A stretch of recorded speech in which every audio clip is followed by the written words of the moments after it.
I consider it a great privilege to be part of the information sections organized by AfterSchoolAfrica. So how do you finance your master's degree abroad? The straightforward way is that you have the money. But of course, life is not always as straightforward as we want it to be. Then you begin to look for financial assistance. And the first place to look at is scholarship. I'm mad that I did not meet Ikenna and Empower 20-something years ago when I went abroad. Because back then I had to figure everything out myself.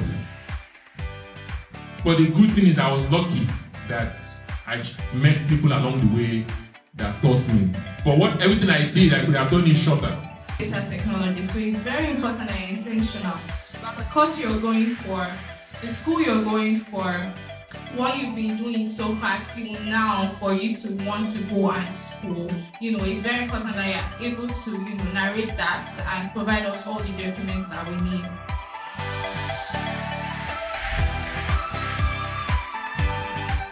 All the questions needed to have answers to, I was able to get everything. The facilitators were able to do justice to everything.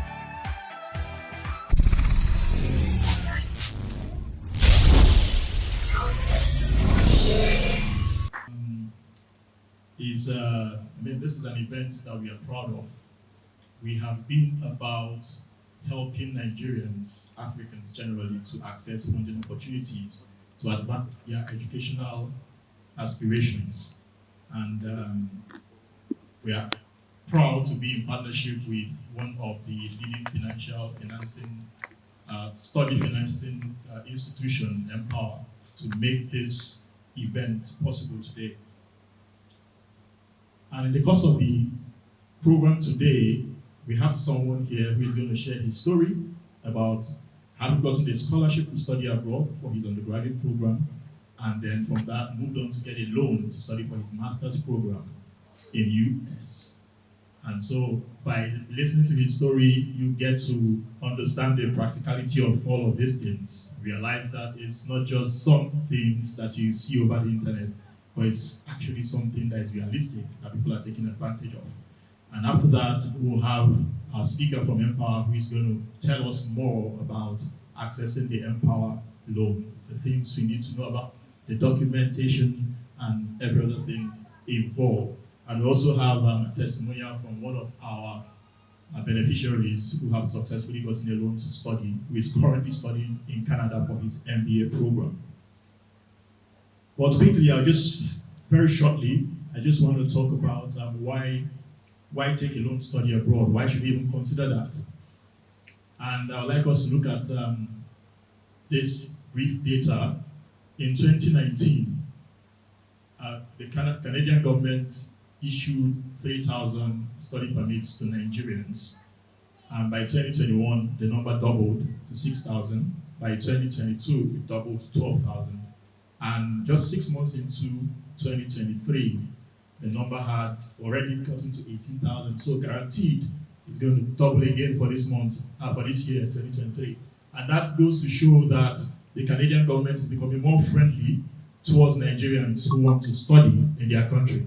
So that's an opportunity that is out there so when you are thinking about the possibility of these things, you realize that the opportunity is expanding even further.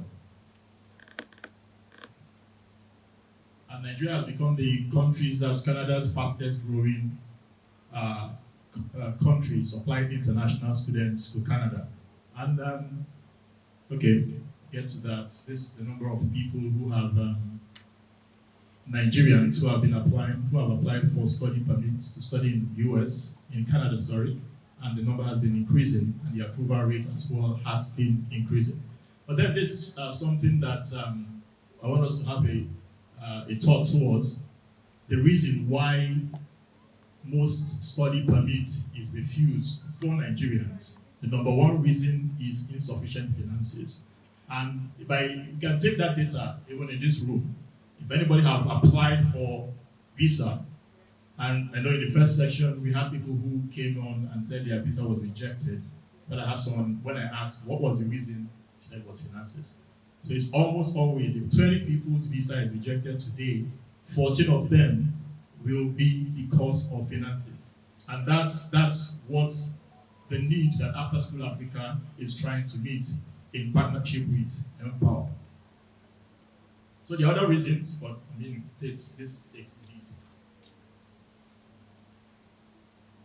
So, some 4% refusal because of insufficient finance. Now, there's something about proof of fund that most people go for proof of fund. And there is the challenge of the interest that needs to be paid. So people often go for a short period of time and probably submit a statement of a month, 30 days. That often raises a red flag, especially if you have a huge amount of money that you pay into your account within that short period of time. These guys are smart. We can't be too smart to think we can outsmart them. When they look at your financial statement, they can understand that you just took money from a financial institution alone just to pass through the visa process. And if that is the case, you are more likely to have your visa rejected. So when you are building your financial statement, you have to look at a longer period as timeline, to build your financial statement. And it's important to have a steady increment informed from a clear source. It's often more relevant than having just a large sum of money dumped into your account. But that's just trying to emphasize a little on that. Okay, so how do you finance your master's degree abroad? So the straightforward way is that you have the money, right? That's the fastest way. Once you have the money to study abroad, that's straightforward. You just apply, you get admission, and then you go. You wouldn't even be here to start listening to some talk, right? But of course, life is not always as straightforward as we want it to be. And if that was your case, that you have the money, you wouldn't be here in the first place. So that often rules out that option for most people. Then you begin to look for financial assistance. And the first place to look at is scholarship. So we, on our platform, AfterSchoolAfrica, for over a decade, we have been consistently providing people information on scholarship opportunities and other sources of funding to help you take advantage of financial resources to help your study go. And with scholarships, there are merit-based scholarships, there are need-based scholarships, which can be fully funded or partially funded. And then, to get the scholarship, there are requirements. There are often requirements. You have to be smart. Virtually everybody in this room want to get a scholarship. I mean, is there anyone here who doesn't want to get a scholarship? If we are giving scholarship now, we say we want to give anybody scholarship. Anybody here who wouldn't want a scholarship? Nobody. Is there? Okay, anybody who would want a scholarship? Everyone, right? Okay, so that emphasizes the point I'm trying to make, that scholarship is the most preferred option. Even if you have the money, you want to have a scholarship because you don't get to pay the money back, free money. But there are requirements, criteria. One, you have to be very, very smart. Our next speaker is going to talk about it. He has had experience, so we'll hear from him and get to understand the practicalities around this. So you have to be very smart, and then you have to meet certain requirements. But even after meeting these requirements, it's not still guaranteed that you get the scholarship, because they are often highly competitive. So you have to meet all the requirements. All of this, you get to talk to the school to find out about the scholarship opportunities they have, explore their website, apply before deadline, meet their eligibility criteria. In some cases, there's often schools that waive, say, GRE or GMAT, and also those that waive English proficiency tests and all of that. But when you are looking for scholarship, they're not waiving anything for you. You have to provide all of these documents for you to qualify for scholarships in most cases. And then you have to demonstrate leadership and volunteering skill. You have to show achievements, publications, recognitions, of course, depending on the scholarship in question. There's strong scholarship essays and statement of purpose, recommendation letter. Although some of these things are typical documents you need to provide for your admission, but then when it comes to scholarship, you are required to provide even more. So when this option is not feasible in your situation, so where else do you look for? Or do you look towards rather? So that's where the student loan comes in. And that gives you an advantage to take advantage of something that ordinarily you don't have access to. The student loan offers students the opportunity to finance their education independently, reducing dependency on family. And family in this case, whether you're looking to your parents or a couple looking towards your family income, you can leave out what you have and depend on the student loan to help finance your study.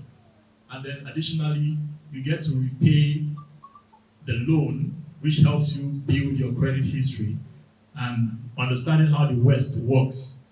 My friend here said that no credit is more like you don't even exist.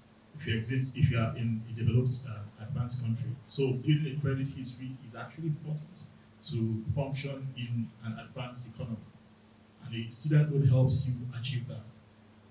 But then, as a responsible company, we owe it to prospect to explain to you some of the risks involved in taking a loan. So it's not a function of, as a loan, just go ahead and just take the loan without caring about what are the potential risks involved. Because life itself is risky. So some of the risk is that it requires you to pay interest. So you have to pay the money back. Unlike a scholarship that is free, you get a scholarship, you don't need to pay the money back. But when it's a loan, you have to pay the money back and with interest, of course, with terms, durations, and all of that. Our partner is going to speak on that when the time comes. Then it can affect your debt to income ratio. So when you start earning your salary, you have to start remitting part of it towards repaying your loan. And depending on how things turns out, life is not always perfect. Sometimes something could happen and paying could become a challenge. That's a risk there. And it reduces your ability to take risks. That's similar to number 2. And then it can lead to delinquency or default. When you're not able to repay back the loan, it could affect your credit history. That's that. It does happen. But then, if you look at that, you could actually say that going to school is risky. Our parents took risks to send us to university. If they had considered the fact that what if this child doesn't get a job?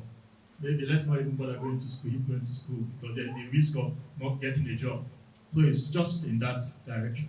So life has to move on. But the benefit, when you look at that, often outweighs the downside. So there's a chance of you attending your dream school. So for instance, you go to the internet right now and search for cheapest schools in US or Canada. You see a lot of them.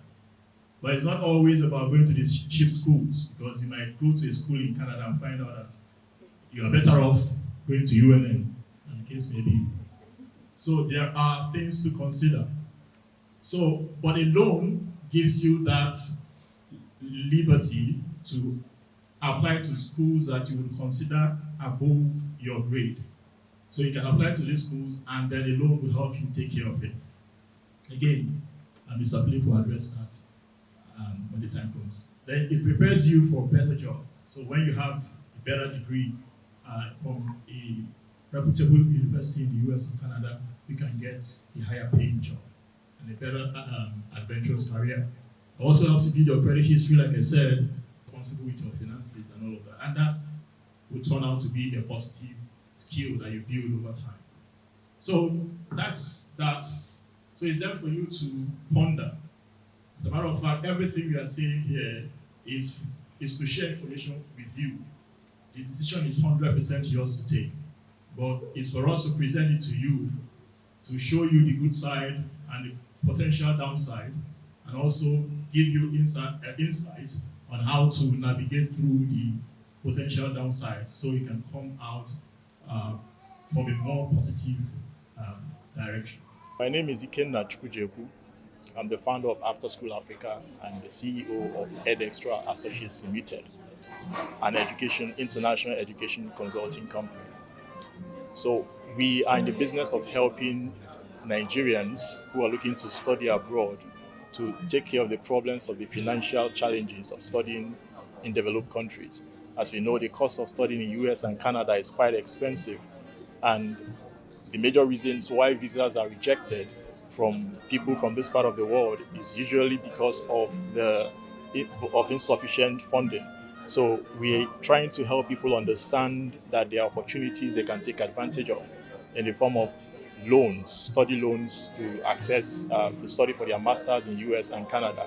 So we are happy to be in partnership with Empower Financing, a global student international education funding company that helps people across the world from developing countries, Nigeria, and across Africa, who want to study for their graduate degrees in US and Canada, to help them access the fund. And they can get as much as $100,000 to study in these countries, and they offer them support to get a job after they graduate. So this is a fantastic opportunity for us to get people to know about these opportunities. AfterSchoolAfrica, over a decade, have been helping people discover and take advantage of funding opportunities, especially scholarships. And having this other option of loans gives people more options for them to take advantage of these financial instruments.